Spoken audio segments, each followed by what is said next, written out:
This is a Hot Pie Original.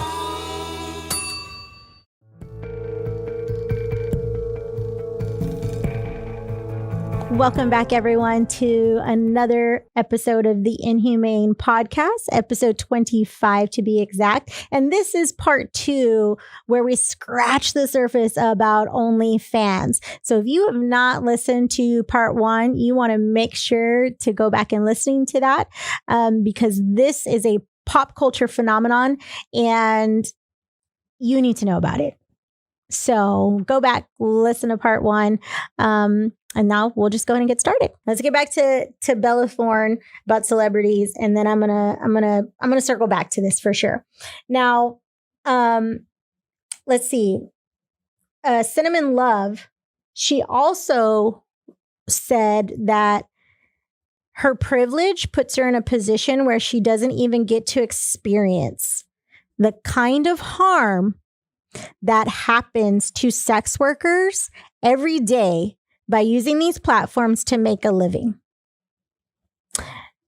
And she wanted to point out that there's a widespread of piracy of content from ONLYFans accounts, is particularly for women of color. Like, I just want to shake people, right? In a nonviolent way, I want to shake people on, listen to what this sex worker, she identifies as a sex worker. This is what she said, is that this celebrity got on ONLYFans, but what a privilege for her to do so, because she does not experience the harm that happens to sex workers every day. What harm? This is ONLYFans. This is safe. I'm in the comfort of my own home, right? She's telling you. And if you go back to the episode when I talk about the Grammys and with Cardi B, and I said, man, I would love Cardi B to come on this show. I don't like what she did on the Grammys, but I don't think that's just her. I think you have to take the responsibility as a parent, and you're letting your kid listen to that, right? At a young age, and a 13-year-old's dancing and singing a WAP, really? But she don't let her own daughter listen to it, right? I also said that it's the Grammys' fault to put that on television when they know families watch the Grammys. They always have. That's literally their demographic. I didn't say anything about Cardi B. What I am asking for her and anybody else who talk about the pimp game, who talk about like their former life as a stripper or what have you, is don't just glamorize it. Talk about the harms, the real harms that you've had. And I get it. And I say this about human trafficking survivors all day long. When people want me to, bring them on shows or bring them in trainings or bring them on here and there, I pick very particular survivors, because not everybody wants to tell their story, just for starters. And you have to honor that. Okay. So I get that. And I put that same humanity and grace to these celebrities who that was their life, and all of these bad things that happen to them, and they may not want to talk about it either. However, you can say like what Cinnamon Love said. And she said, and I'm going to repeat that, puts her in a position where her privilege puts her in a position where she doesn't even get to experience the kind of harm that happens to sex workers every day using these platforms to make a living. These platforms, they know they're talking about ONLYFans. So you can't tell me that, well, Cinnamon Love's different because she probably does things in person and it's not ONLYFans. 100% that's false. And let's break that down. We're just going to be breaking down a lot of things today. But what Cinnamon, I think, is getting at is, I mentioned it earlier, ONLYFans, unlike a lot of other like porn sites, another reason why it's like catapulted to another level is because they have DM, they have direct messaging. So like I mentioned, like in 2018, when I first saw ONLYFans, or 2000, maybe early 2019, but I really believe it was the latter part of 18. Anywho, when when I saw someone, like I said, they were sharing their music, right? One was playing the guitar and talking, and you're able to interact just like we do with Snapchat and when we're live on Instagram, Facebook, and all that other good stuff. People love it. They love to interact with their people. So guess what they did? They allowed that on OnlyFans, which isn't like all these other like porn sites. They're not allowed to DM.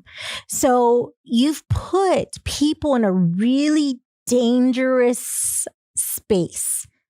OnlyFans is not protecting you at all. And so let me explain that. Let me get some water before I explain that, actually.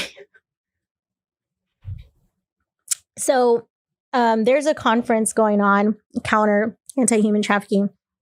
And there was a panel of former porn actors on there.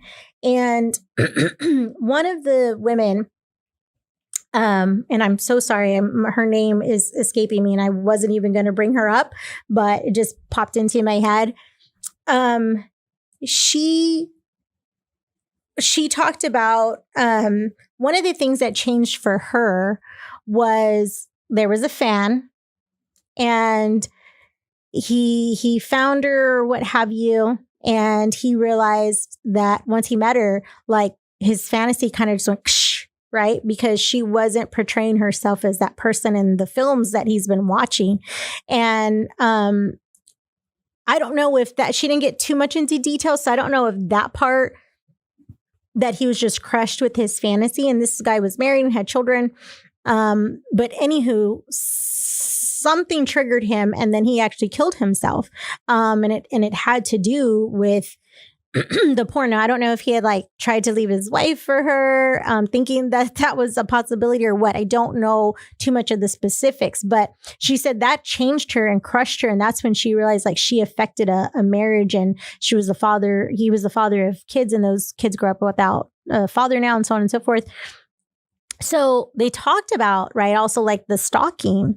And so when they're on set, of course, there aren't these stalkers that go find where they're filming. So they're in a safe space. But a lot of these adult film conferences and things like that, there's a lot of security and people have to be very careful because there are a lot of individuals who have, and I've told you, and again, if you watch another episode about what porn does to the brain, but it starts to destroy your brain just like drugs do, worse than that.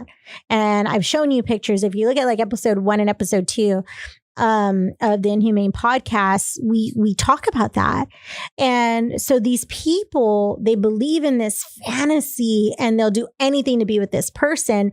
And if you ask, a stripper who's an exotic dancer or stripper, someone who is in prostitution, and someone who does porn, they've all received something bad before if you talk to them. And they can't run an HR and be like, hey, that person sexually harassed me. That doesn't exist. They can't go to HR and say, hey, that one is stalking me. Can't do that. Hey, that one's cyberbullying me. Like, come on, HR, do something about it. That doesn't exist in their world. There is so much harm in these industries, physical, of course, mentally. There's a lot of trauma that goes on with these individuals, and they need long-term. That's why you see a lot of porn stars that have OD'd on things and have killed themselves. The list goes on and on and on, but we don't talk about it because we're only glamorizing those parts, right? So what Cinnamon Love said here is like so key. And you, the everyday person, not celebrity, if you think someone isn't going to stalk you, couldn't be further from the truth. And I'm also speaking to some of you who don't show your face or like your body. Like there's been a lot on TikTok of like, oh, I've shown my feet and I made, $50,000 because someone has a foot fetish. Yeah, it's a fetish. So you think that's any less than watching someone that maybe does a lot more risque things, not to the user, right? Because if someone requested that from you, that's their fetish. They'll do anything for that fetish. That's a possibility. And to just ignore it, that's being naive that I was talking about earlier. you don't want to risk that. And we have to talk about it because we keep shrugging our shoulders and like looking at these people and just saying, oh, but you made all this money, right? Like, because really, is it really worth the money if you have a stalker? I'm going to say no. When you're scared out of your wits like that, no, right? So I think that is the responsibility of someone, of OnlyFans. If you're doing it, do it. Do what you got to do. If that's your mindset about it. But when you glamorize it, and I get it, I guess you're kind of being like OnlyFans and the way they're marketing, you know, and so you're just like, everything's all positive, everything's all rainbows and unicorns because something maybe has not happened yet. Right. And I pray to God that nothing happens to you, but something is happening to somebody. And I feel that it is our responsibility if you're on that platform and there's young people. Shoot, I wish, like I said, the age limit was like 21 for them to get on there. And so maybe you're marketing so more people could go to your site so you can make more money. But stop pretending like this is not a porn site because that's what you're doing. And when you go to a porn site, there's amateur porn, just like there is in OnlyFans. There are fetishes, just like when you're showing your feet, just like when you're showing your hands. Those are all sexual fantasies. And because you're thinking that, well, it's not my fantasy, it's somebody else's, but you're providing it. And like I've shared before in other episodes, is human traffickers know that this is a moneymaker and they can hide themselves in it and they can keep putting young people in here as well that are being trafficked. So would you support a company that knowingly allows human trafficking in their platform? That's literally, it's really that simple. And you have to make the decision if that is who you are. And I'm going to put that on you like that because it really has to be that clear. OnlyFans are pimps themselves. They take 20% from you. They take 20% from you. Franchises don't even take 20%. And you don't own your content. You don't own it. That's a problem. That is a problem because in 5 years and 10 years, third parties are all over OnlyFans. And so you think it's just here, but then they sold it to that person and that person and that person. I always think of that movie, National Lampoon's Vacation, when they're in Europe. And I mean, it's literally a prime example. They're in Europe and, or this actually, the video camera's at home. This is before they leave to Europe. And, you know, he's recording his wife to practice the camera, I guess. And she's in the shower and she's doing like this little va-va-voom dance for him. And, you know, and that's a husband and wife thing. Cool. Okay, great. Well, then they go to Europe and he gives his camera to a Frenchman and saying like, hey, can you film us here with this background? And then he takes off. And then the wife asks like, hey, Clark, did you like erase that stuff? Like, that's all she's thinking. Like, did you delete that? And he's like, oh yeah, honey, of course I did. And then later on in the movie, she all of a sudden sees her like half naked self on a billboard and she's mortified, right? She's mortified. Now, he stole that content. These third parties paid for it, but it is not yours, right? Your image, your body is no longer yours. You are priceless. You just are. Whether you believe it or not, you're priceless. And I just believe that you're more than providing content for someone who has a fetish, right? Or who wants to see you do sexual things. Now we're going to get deeper and deeper into OnlyFans. There's so much to talk about. I just kind of wanted to, you know, preface with this new outlook of it, maybe. I'm hoping anyway, that we just don't want to keep glamorizing it. And we want to call it for what it is. And if women and men who are struggling during the pandemic never had an OnlyFans, would they go out and would they go to a porn site? That's just a real question. Would you go to a porn site if OnlyFans wasn't there? Because it's labeled adult porn. It's labeled the one I was telling you about earlier. It'll take too long for me to find it. But would you go to that site and would you do things? That to me is a fair question. So if you wouldn't do it there, then why are you putting it on OnlyFans? Because that's what OnlyFans is. It is a porn site. They just let you be the content creator instead of an actual producer, right? You are the producer, the writer, the creator of your own content. It's really the only difference. So now you're that person at the dinner table who creates porn, just amateur porn. See how quickly the tables have turned, right? And if you look and if you really understand and just look at everything instead of just one thing. And I get it. We're in a space of excess. We're in a culture of excess. And we're in a culture of, well, you do you, boo-boo, right? Whatever makes you happy. Well, is your happiness at the expense of other people? Because right now, there are people being trafficked on OnlyFans. And like I said, there'll be lots more episodes about this for sure, because I want to break down some of the features and I want to break down some of the things that they're doing. And I've talked about Backpage before. It took years to shut down Backpage. And there was human trafficking all over the place. The owner even tried to flee for a time there. And they knew people were being exploited. They knew it.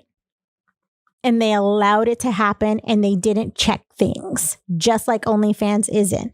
So why do we need to wait for people to be harmed even more? Like, I don't want more nonprofits popping up to help human trafficking victims. I don't. I want every single one of us out of a job. I want this podcast to eventually end because there's no more trafficking, right? But that takes you to be a part of it. And OnlyFans is out of control already. It's already out of control.